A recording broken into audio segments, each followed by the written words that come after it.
If I was to tell you that export is a major part of a country's economy, would you agree? Of course you would. In fact, if only 10% of a country's export is subjected to trade barriers and trade tariffs, that can seriously undermine a country's economy as a whole. Let us now move on to the United Kingdom's economy. The United Kingdom exports 44% of its total export to the European Union, which is roughly about £270 billion worth of goods and services every year. 44%.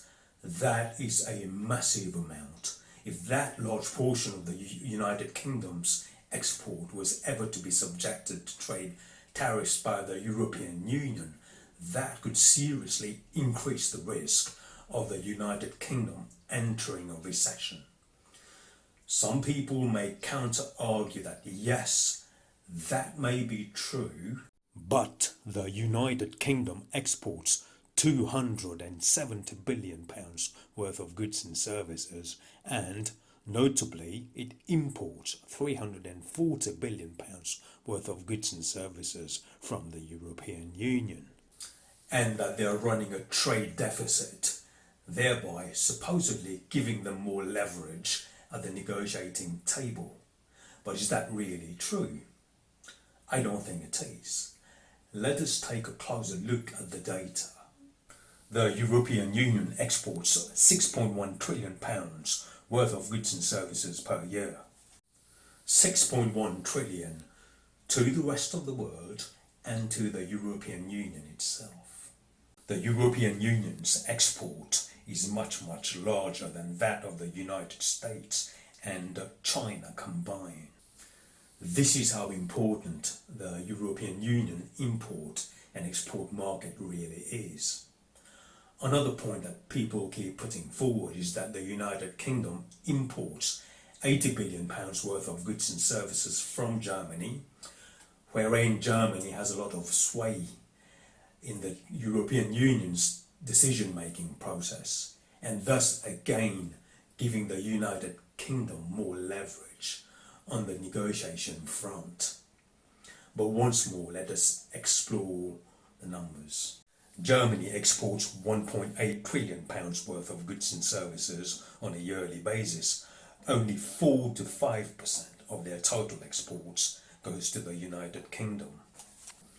Another point that people tend to raise is that after Brexit, the United Kingdom can trade with countries like United States, China, Canada, Australia, etc. That is true, but one has to bear in mind that these countries are very keen to export to the United Kingdom. I am not sure that they are waiting impatiently to import from the United Kingdom. Let us now look at the economic impact of the referendum results. In 2015, the United Kingdom's GDP stood at $2.9 trillion, which then fell to $2.67 trillion in 2016. That was a total loss of $230 billion as a direct result of the drop in the value of the pound sterling. Now, what about the economic growth rates? In 2015, the United Kingdom was the fastest growing G7 economy. Its GDP growth rate was 2.3%. After the referendum results in 2016, it dropped to 1.8%, then to 1.7% in 2017, and finally to 1.5% in 2018. And if there is a no-deal Brexit, it will likely drop even further. In summary, the impact of Brexit is as follows. The United Kingdom incurred a loss of $230 billion due to a drop in the value of the pound, a loss of $52 billion due to lower growth rates in 2016, 2017 and 2018, and finally there's a major risk to 44% of its total exports. So, what is the best way forward for the United Kingdom?